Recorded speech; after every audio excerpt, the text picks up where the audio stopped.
foot, I think. Good evening and welcome to the Monday, February 10th meeting of the City of Shoreacres City Council. Ms. Goodman, will you call the roll? Yes, sir. Mayor, Present. Mayor Pro Tem Jerome, Present. Alderwoman Ramos, President. Alderman Gleason, Present. Alderman Hoskins, and Alderman West. Present. We have a quorum. Let's stand for the pledge. I pledge allegiance to the flag of the United States of America and to the republic for which it stands, one nation under God, indivisible, with liberty and justice for all. Honor the Texas flag. I pledge allegiance to thee, Texas, one state under God, one and indivisible. All right. Well, good evening. Thank you folks for coming out. Oh. It's been some cold between this meeting and the last one, huh? A little bit. All right, item 3.0, special presentations. I don't believe we have any this evening. Item 4.0, council reports or requests, items of community interest or specifics from council. If you just want to talk. Wes? I do have one question. I was on the Shoreacres website last week, just looking around, and I went to the emergency medical services page, and I thought maybe we'd have something there about the LaPorte EMS changeover and this and that, some information. All I found there was a photo of Windsor's ambulance, a link to the agreement contract from 2023, and that was it. Is that going to be updated sometime? I have not. I haven't even thought of that, Wes, until you just brought it up. I will make the website up to date on that particular thing. That was a big change. Didn't even occur to me to do that. So it's on me, Wes. Thank you. Not a problem. Not a problem. Oh, Ron, anything? No, I'm Show good. that Mr. Hoskins has arrived I didn't realize I was late. I must. as of 6:02 p.m. Well, I saw 6:01 after I sat down. So Paul, anything? Community quick. interest? Felicia? No, I'm good, thank you. J-Ro? No, sir. All right, moving on to item 5.0, public hearing and public comments. This is the opportunity for the public to address council. The time is limited to 5 minutes per speaker, and comments are to be directed to the city council, and dialogue with the audience is not permitted. Council members are prohibited by law from participating in discussion or deliberation of items not specifically identified on this agenda. All right, I'll start over here. Chuck, you got anything tonight? No, sir. You got anything? Johnny, anything? No, sir. Bernie, anything? You'll be up in a minute. Yes, sir. All right. Moving on. Item 6.1, the city manager's report. Mr. Harrison. Thank you, Mayor. I've almost got my voice back, so I'll do my best to communicate with y'all tonight. We're going to go to the 2025 restricted funds. Restricted debt, $32,461.32. Utility deposit fund, $101,969.54. Road repair taxes, that's in our text dot, $110,439.10, for a total of $244,869.96. And the unencumbered funds, the general fund checking, we're at $862,719.62. Utility checking, $485,411.07. And the unencumbered funds for tax bills, $317,525.73, for a total of $1,665,656.30. You'll notice that some of those look pretty healthy. That's because we received back from Texas Water Development Board some money that we did not spend on the projects that we completed when everything was closed out. We came in under budget on every single project that we completed, under budget on every one of them. So that returned about $413,000 to the city. So that was a pretty healthy shot in the arm we got there. And the rest of these numbers are as of the last day of January. Any questions on that portion? Ron? The racial profiling report, I did not put it, I couldn't figure out how to get it on the screen and a good way to repeat it. Council had it on Friday though, right?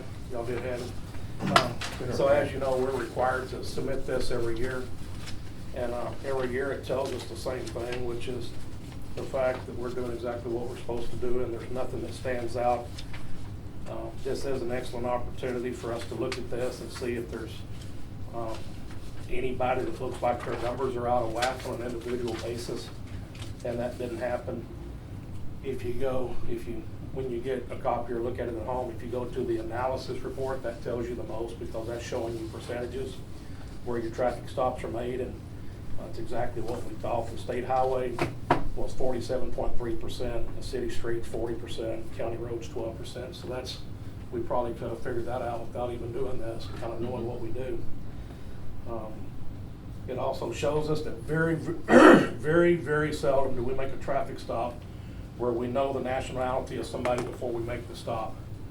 We just don't. You see them fly by and you stop them and they roll down the window and you're surprised as they are. So I don't see anything in here that concerns me, but it does have to be presented to council before March 1st of every year. So that's what we're doing. You're welcome to ask any questions. That looks like a pretty time-consuming project. You don't even know. I read the whole thing at home last week, and it took a while just to read it. Most agencies have a button they push and it prints this out. We don't have that, so we keep track of every on the citation.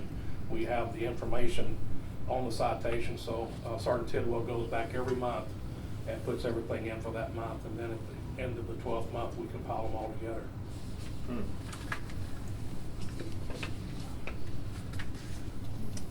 You have any questions on the racial profiling? And the police report?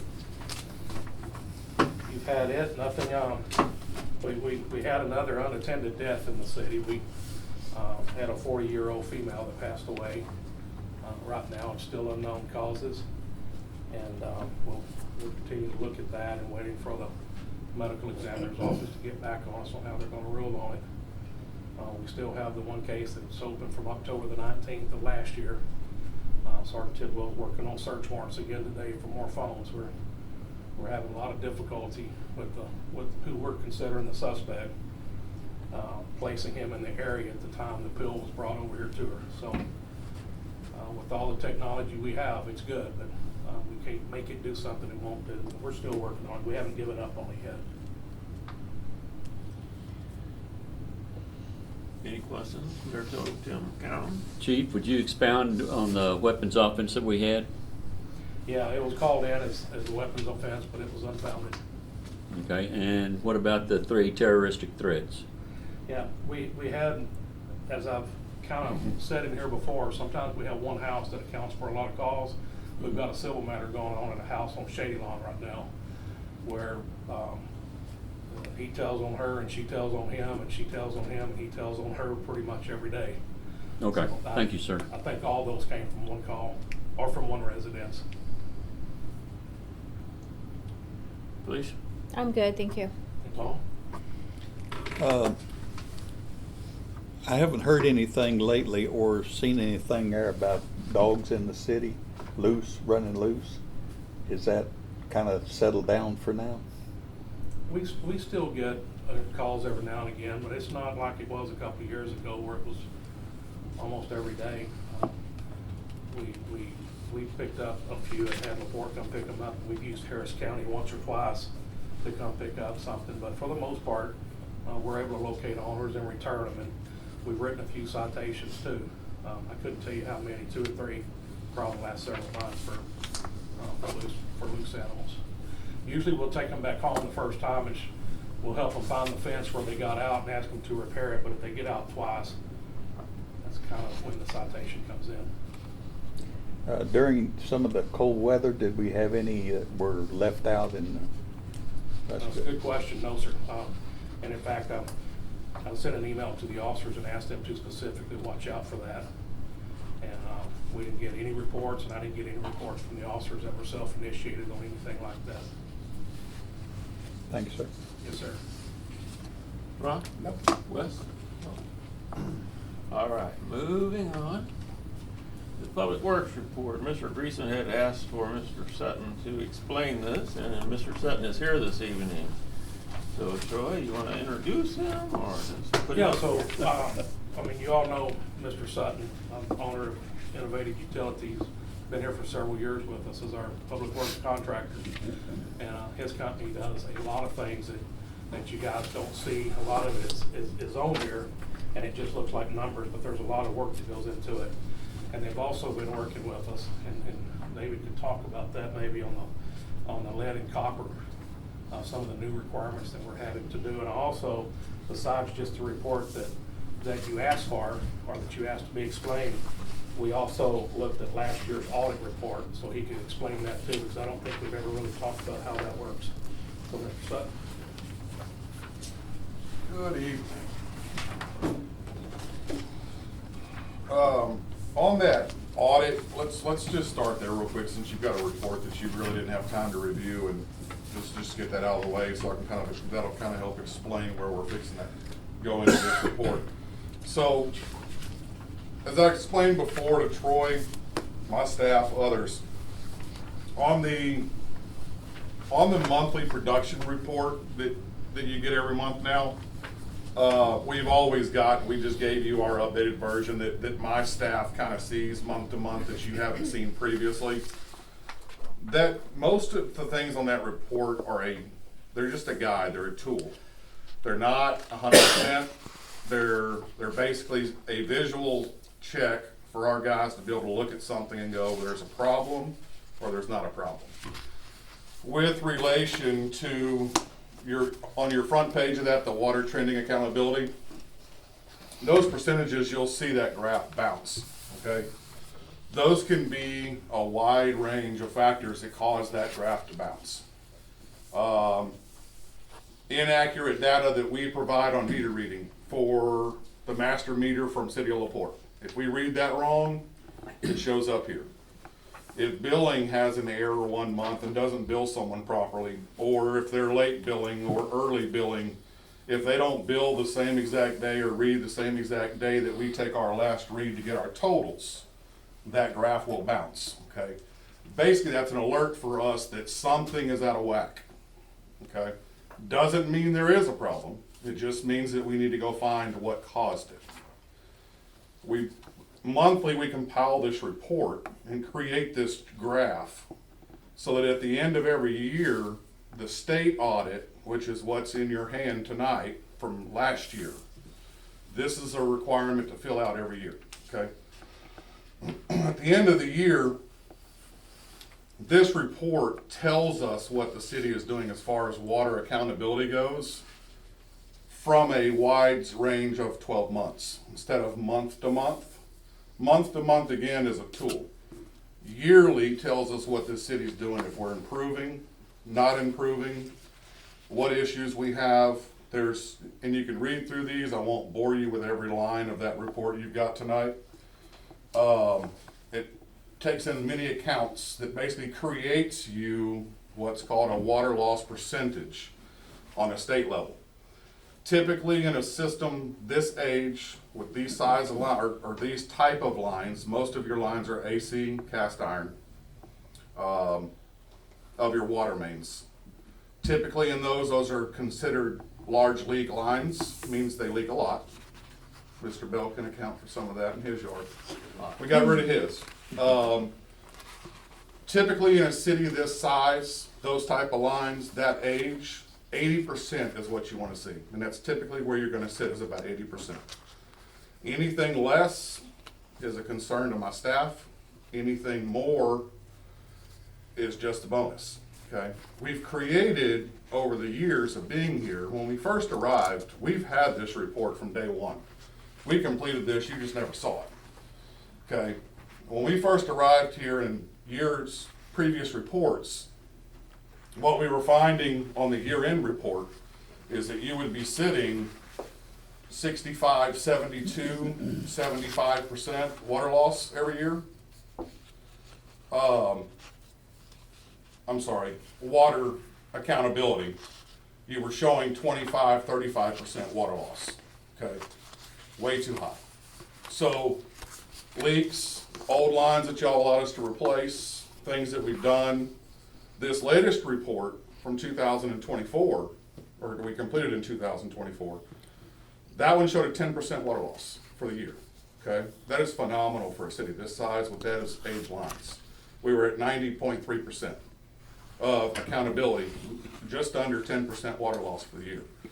That's on a wide spectrum, which is phenomenal. So the moral of that story is this monthly report, I don't want you to be overly alarmed when you see 60%, 70%. Sometimes you'll see there's a month on there, I believe it's had a 60 in it. This December of 24, on the first page again. There's lots of factors in that. If we read the last reading on the master meter from LaPorte Water on the 31st like we're supposed to, but the 31st fell on a Friday or a Saturday, and you didn't push the read button until Monday or Tuesday, or if you were off or whatever happened, this city averages about 250,000 gallons of water a day usage. So if you're 4 days behind of the last read and their read, that's 1 million gallons of water. So you're gonna throw crazy numbers like this from time to time if the reads aren't identically done together. What we wanna see when that occurs, what tells us that things are fine is if we do see a 60, the next month we wanna see a 90 or 100 or a 110, we wanna see them balance each other out, because they're gonna pick themselves back up the previous, or the next month. Makes sense? So over that time, you're gonna see your average level itself out to where we just reported 90% last year. So again, this is a tool, so don't freak out when you see it. All it tells us to do is go look and see what's going on, Because to like make I'm sure that seeing we this don't have a real problem. November, December Mhm. here, which was the holidays, Yes, ma'am. because of the end of the month falling like in November, Mm-hmm. and we're off. And then we come back, and then same thing in December, Right. at the end of the year, and the holidays and being off, so that makes sense. Exactly, and it happens with the customers. I mean, sometimes the customers, because of the same thing, customers may pay for 34 days of water in a month. There's not 34 days of water in a month. There's only 30 or 31. But then the next month, they're only paying for 27, 28, whatever it is. It all creates a balance at the end. If it doesn't, this is what this tool allows us to do. If we keep seeing 60, 70, 70, 70, and we're starting to move through a year, we've got problems out there we have to go find, because you don't want that to reflect on an end of year report. So all this does is tell us, get your butt out there and go find it. So that's what this whole report does for our staff. And it's a guide for you to see of what's going on as well. So that explains that report you just got, the several page one on the back. How it relates to water trending. The next one that's on there that's just like it is wastewater accountability. Again, this is a tool for my staff. This mainly tracks I&I problems in your wastewater system. We take a reading every day from Gulf Coast, where you send your wastewater, that shows how much wastewater they received from your city that day. We take readings from your lift station and from lift station 1, where it leaves your system, every single day. We want to see a percent of what wastewater the residents in the city wasted and what actually made it to the wastewater treatment plant, to see what that number difference is. And what that tells us is not really a whole lot when it comes to how much the city sends there. It creates a chart, whereas if you see the balance, your orange line is rainfall, okay? That's your big one that changes your I&I. When there's no rain, when that line is flat at the bottom, the graph creates itself. You send about 80% on average of your wastewater to the wastewater treatment plant every single day. The system tells us that, because that's what number it's computing every single day, pretty much, 80–85% with no rain. What that is water that we bought from City of LaPorte. And now the water we bought from City of LaPorte, how much of that water was sent to the wastewater treatment plant? That percentage is about 80–85%, okay? When it rains, that's what tells us we have sewer issues. When you see that spike in the orange line, if the graph follows it, if it goes with the line, rainwater is getting in your wastewater treatment system, in your collection system, which is not good. And not really avoidable being on the shoreline like you are. And having all of your sewer mains in the middle of the street, where the water just dumps into them. There's not a lot you can do. There's some things you can do, but you can't fix it all. But what we're looking for is every time it rains, we want to create a graph that shows what percent of rainwater is entering that collection system to disrupt what's going to the treatment facility. Okay? You'll see some of them lines at 2 inches of rain on, and I can't see that far, January the 10th of this month, or last month, we had about 2 inches of rain. That 2 inches of rain changed your 80% to 100%, which tells me that 20% of that wastewater that we sent to that facility, 20% of it was rain, okay? And all that does is tell us how your system is impacted by rainfall or flooding. So that's what this graph is for. It's really not anything, it doesn't cost you anything, it's not good, better, and different, other than if too much rainfall, what we see is some days we'll get 5–6 inches of rain, we get hit with that number will jump to 300% and 400%, which just tells us, again, there's a lot of I&I when it rains. Sewer backs up, you see it come to the roads, things happen. So that's how we track that for you, okay? When you see those disruptions, that's what you want to pay attention to. The rest of it is just, that's your system. It's telling you what your system does every day. Any questions on either one of those two graphs for water or sewer? The rest of them are pretty cut and dry, and I can go through them pretty fast. Does anybody have anything for Mr. Sutton? Yes, if you go back to the first one where it says water pumpage, and you have overall pumpage, Correct. and then the next line down is blank, and then the next line says surface 1 and 2. Is the second line actually surface 1, or is it surface 2, or what is that?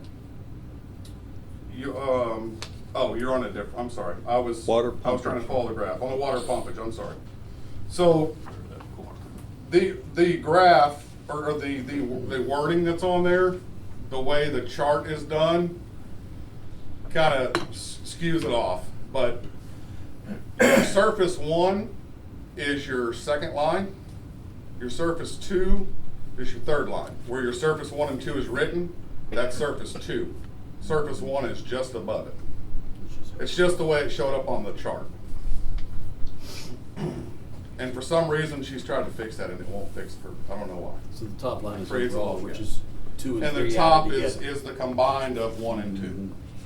And then if you were to pump any water out of your wells, the bottom 3 lines, that total up there would compute all of those for you to show where all your percentages were for that month. Okay, now the pumpage for the well water is based on this permit that's down here listed under permit, which is what, 5.5 million? Yes, sir. So you're allotted 5.5 million per year is what your permit is. So it shows none in both graphs. That is correct. Okay, so that pretty much explains that. Now, if you go over to sample site CL1 and 2, each one of those are spigots you sampled, That's right? correct. And that's for chlorine? Yes, sir, that is correct. Okay, are you looking at the numbers here? Are these ppb or ppm? ppm. ppm? Yes, sir. So we're trying to achieve what range? For you have, so if every day we use surface water is gonna be a minimum 0.5. We don't wanna see anything over 4.0. When your groundwater comes on, if you see any groundwater movement and that number change off of 0, you wanna see nothing less than 0.2 and nothing higher than 4.0. So your range is gonna be 0.5 to 4.0? That is correct. That's the state range. We don't control your chlorine here because we don't treat it. It's all given to us already treated by LaPorte. We're just looking for that range from LaPorte to make sure it's within limits. Okay. And those are the monthly averages from each one of those locations. So these are not, these are average for the month? That is correct, yes, sir. Okay, because it They're looks. sampled multiple times a month. Okay, so it, yeah. And we're just giving you what the average of that month was for each location. Yeah, it would be nice if it said samples for average, monthly average, and then like ppm range 0.5 to 4, We can do that.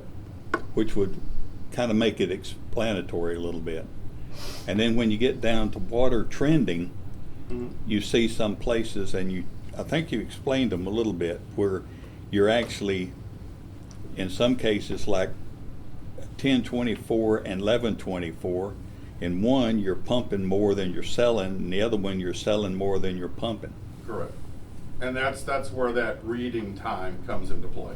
If they read different than what we did, you may have a 70 or a 80 one month and a 120 the next. You're looking for that average between the 2 months to see what you really did. Because the read times are different. Okay. And then the next chart is flushing and CL2 average. Now, explain that again. On the flushing and CL2? Yeah. So, we're required to flush all of your dead-end mains throughout the city, which you don't have a bunch of them. But with the dead-end flush mains, we have hydrants throughout the city that over the years of me working here prior to me running this company here, we developed a flushing plan that basically takes water from the front of the city and moves it to the back of the city. Okay, we basically force it to go. A lot of your homes on Miramar, vacation homes, not so much anymore like they used to be, but still you have a lot of homes back there that aren't lived in all the time, or they're rented. Water quality towards the back and the yacht club, because the yacht club's not open every day, that water will sit stagnant back there, okay? So on top of your dead end flush mains, we have mains throughout the city that we force water to the back, okay? Because it's hard to circulate it back there. These numbers are basically showing us when we flush those mains, what that chlorine residual looks like from front to the back of the city, using the locations up top. And you only see 5 of them because those are your state samples. That's the only ones we provide on your report. We've got 17 locations that we use. Once we do that through the month, we have a flush meter. This tells us how much water we flush, because this goes on your water loss report for the state annually, of what water we flushed that we knowingly lost, that we couldn't bill for due to flushing. And that's what that section of that report is telling us. It's what that usage was and what the chlorine residuals were based on the flushing that we did. If that makes sense. You don't see the full thing because we take a residual on it when we first open the hydrant to see what that number is. If flushing is required to get that number to where we desire it to be, to get to the back, that loss of water is on this chart. And sometimes it varies. Sometimes we open it up and it's 100 gallons and we like what we saw, we close it right back off. Sometimes we'll leave a hydrant open for 15 minutes and we'll pump 6,000-7,000 gallons out of it to get the residual that we want. If that makes any sense to you. Well, I understand the flushing, and you really have to do that, but is that water good or no good? It's good. It's just, But there's no way to recover that water. In other words, No, sir. That's the downside.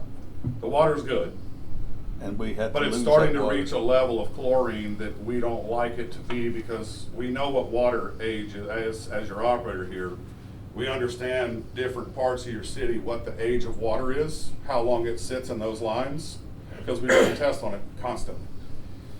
Aging in the back is why we flush, because some of that water will sit for 4 or 5 days before it actually comes from the main and gets into someone's home. If that residual starts to get low, 0.7, 0.8, and the minimum's 5, if it's in there for another additional 4 days after we've taken a sample before someone opens their faucet, they may get below 0.5, and we can't have that. So we go over there and we'll jack it up to 1.5. We know within 4 days that water is going to be plenty high enough for them to consume and be safe. So it varies based on the side of town you're in. Because the way your system's designed, it's a long rectangle. It's not a big loop like a lot of systems are. So you basically have to force it to get back there, and it affects other areas, and that's why you see what you see. Now, the other cities that have a loop, do they recover the water? There's Can not a they way to pump it? recover. They just don't have to flush as much because it circulates better. Back here, you'll kind of sit stagnant back here. I don't like to use the word stagnant because you think you're getting stagnant water. The water's just not moving, and it's hard to circulate unmoving water, obviously, whereas some loop systems that are more traditionally looped, the water never really sits still, so you don't have to flush as much. You do have some dead-end areas in here, which there's nowhere for the water to go, mainly up front. You don't really have that in the back too much, but the back is just because it doesn't use near as much water as the front. Anything else, Paul? I believe that's all the questions I had. Ron, anything? Nope. Wes? I can't think of anything. All right. Let's see. Moving on. Thank you, David. Yes, sir. Troy with the EMS. So we started February 1st, and the first call we had, I actually sent out an email because I was so happy that response time was so fast, but as it turned out, it wasn't even our call. The accident had occurred somewhere else, but they waited until they got to our city. But we've had a couple of calls now, and everything's going really well. I went and met with their chief the Monday before or the Tuesday before we started, and she bent over backwards to make sure that they had just taken an average time in the fish streets back here with like 8 minutes, and so we're looking forward to it. Everything's going good. We had a call early Friday morning at Circle Park, and they were there really quick, and it helped us a lot. And looking forward to the relationship. All right, y'all got any questions? Jerome? No, sir. Paul? No, that's kind of what we expected. All right, thank you, Mr. Harrison. Yes, sir. Item 7.1. Minutes from December 9th and January 13th meeting. Do we have a motion? I move that we approve the minutes from December 9th, 2024 and January 13th, 2025. Do we have a second? I'll second. Motion I from did- Mr. Hoskins and a second from Ms. Ellis. Motion to For the modify. discussion? Anybody want to discuss these? Motion to modify the January 13th minutes. On January 13th minutes, under item 4.1, the second paragraph, after the word Alderman Greason advised, from there, delete all of that down to where it picks up with Mayor Pro Tem, and insert the following, which would read now, Alderman Greason advised, if you have not replaced the batteries in your smoke detectors, January is a good time to replace them. While replacing the batteries, check and make sure that the smoke alarms are not 10 years or older. If so, it is recommended they be replaced.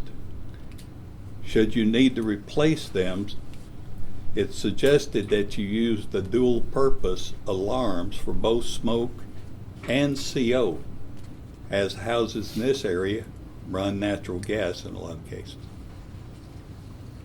Okay, I have a motion to amend from Mr. Greason. Do I have a second? I'll second. I have a second from Mr. Hoskins. Any comments on Mr. Greason's motion? All in favor of adopting Mr. Greason's motion, say aye. Aye. And the motion is adopted. All those in favor of approving the minutes from December 9th and January 13th as amended, say aye. Aye. And the minutes are approved. Item 7.2, discussion about residential ditch mowing. Does anybody, do I have a motion to discuss? Motion to discuss. There's a motion from Mr. Greason. Do I have a second? I'll second. I have a second from Ms. Ramos. All right, this is just continuing on our conversation from January the 13th. If you've had a chance to think about it more, have more, Mr. Harrison is here this evening, so you can ask him questions. Again, no action tonight, but any clarifications, any thoughts, all that stuff. So I'll start with you, Mr. McCown. I have nothing at this time. I'm still studying it. Ms. Ramos. I'm good. Mr. Greason. I looked at the amount that we're actually mowing, and it's quite a bit more than I thought we were mowing. Now, one of the things that we discussed the amount of money it takes to keep this mowing going in the city, and in a lot of cases, if we stop mowing, a lot of these places that are just lots with nobody, no residential people in there, just lots, the grass grows up tall and makes the city look bad. Cutting it with the mower makes the city look a whole lot better. We've seen some places, even with the mower, he can't get around quick enough, and it looks kind of ratty sometimes in the summertime. So we have two cases. One of them is the flood case, where the ditches need to be clean, where they drain appropriately to the some of the sloughs that we have in the city that lead out to the Taylor Lake. But there's no way that I know of right now. I think I talked to Mr. Harrison one time before about vacant lots and being able to maybe send a letter out to the people that own them and say, look, you've got to keep it cut and your ditch is cut, or we'll have to charge you because we don't want the city looking bad. I don't know. I'm not sure we can do that, one. But that's something we might need to do. Now, some of the ditches are deep, which leads, like some of the, even though the residents are required to keep their ditches clean, some of them can't get into the ditches. They have to hire somebody to do it.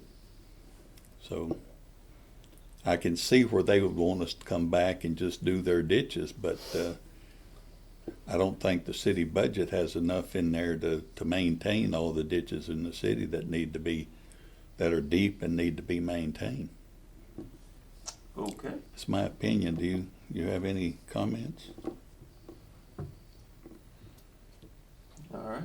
Ron, you got anything? I did look at some of the ditches, and I agree with Paul. There's a variety of ditch sizes. Some people can literally just go in there with a riding lawnmower and take care of it, and other people, you can't even get a push mower down there. So it's such a variety that it is going to be difficult on many citizens. And the other thing, about that as well is what we're really talking about here in terms of keeping the ditches clean, et cetera, is that's to protect us from flooding, basically. At least that's what I think it's about, so that if the ditches overflow, we're not going to have our homes get damaged. So now we're, instead of relying on the city to take care of those ditches, we're now going to rely on the homeowners. And like Paul said, you've got some, like my next, I don't have a neighbor, it's an empty lot, and that never gets mowed unless the city goes in and does it. And so there's quite a few of those in our city that way. The other thing too is that, and I'm wondering about culverts, because who's responsible for maintaining culverts? If they get, the ones that go over the grass and everything, and I believe, does the city actually go in and clean those out for the residents, or is that required on the residents? It's required on the residents, but the city, that's what I mean, it's what we're. How do we, the thing is we're providing a service of preventing our homes from being flooded is the way I look at it.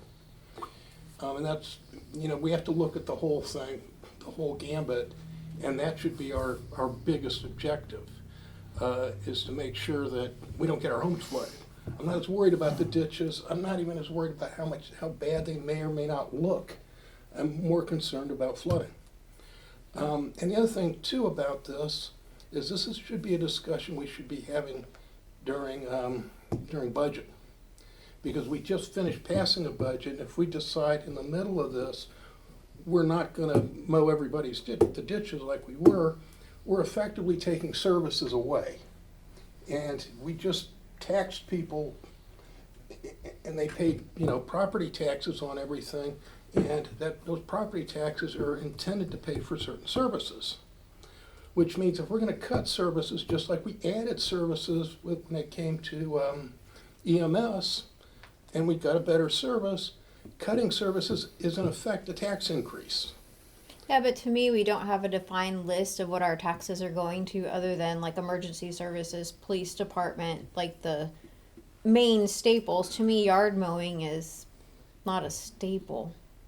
It was a service that the city was providing for ditches. It's not necessarily, and it was the easement. I mean, I see where you're saying it should be line item though, because we paid for it. And I believe it was around $30,000 if I recall, last year, something like that. Oh, it's what, 42? 42, I think. And that is a line item in our budget, is it not? Yeah. Yeah. So we're basically cutting out a line item that we've already voted on. And that's how I look at it. You would vote on it again, it would just be a budget amendment. It would be a budget amendment, but we've already, this is something I think we should be discussing at budget time. And that's just my opinion. I hear what on you're that. saying, yeah. We Okay. often amend the budget, so I don't understand that. And- But yeah, the problem is that Well, we as use the I budget to explained, set the people are- tax rate. it's expanding. So you're gonna have to update the budget one way or the other, up or down. So, that was the whole reason we wanted to discuss it. But we're clearly, I don't think, at a point where we can find a vote on this, so we'll hang loose a bit. Wes, you got anything? Well, like we talked about at the last meeting, our street, the whole block only has 2 people that don't mow their ditch. Everybody else has a crew come out there and do it. They do a whole lot better than the mower that leaves the end of the pipe full of trash and weeds. Yeah. And so our street really didn't have a problem with it. But I kind of feel like here I am paying taxes and I'm paying another guy $35 to weed eat my dishes on top of that. So you can't make everybody happy, I guess. Yeah. Okay, any other discussion on that, anybody want? Well, originally when we started out, I think we started out just doing the drainage, period.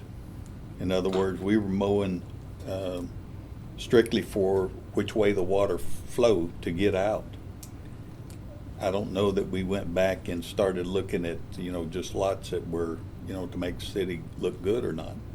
Because we wasn't doing as much as we're doing now. When we had the mower, our own mower going, and Ray or somebody was running it, it just kept expanding. It was not about drainage or anything else. It was about Yeah, that's what looks. it started though. That's Yeah. the way it started, looks, and it just started expanding as people want, but their yards were kind of beat up because it was all scalped. Yeah. And so now it's not. Now they're very nice, and so it's expanding again. And at some point, you're gonna have to either fund it more or fund it less. Well, like Wes had brought up, the mower only cuts the big portion and it doesn't clean the ends of the pipe. So even if somebody uses a mower on it, you've No, got it's all weed eaters. Yeah, you've got we to. use weed eaters now. There's no. And that's the only way to really get it done. The mower doesn't It should do be it good. done. Yeah. All right. Moving on, item 7.3, second regular meeting in February would be the 24th. Ms. Goodman, you want another meeting? No, sir. Mr. Harrison? Please no. Oh, come on. Oh, council? I Nope. think you ought to do it just to spite him. Well, Yeah, you can come back and give us How a sick are you? All right, nobody wants a second meeting. Item 8.0 adjournment. Do I have a motion? Move to adjourn. Have a motion from Mr. Hoskins. Do I have a second? second. Second from Mr. Priest. All those in favor of adjourning? Aye. Aye. And we are adjourned as of 6:45 PM. Thank you guys for coming out. Sir.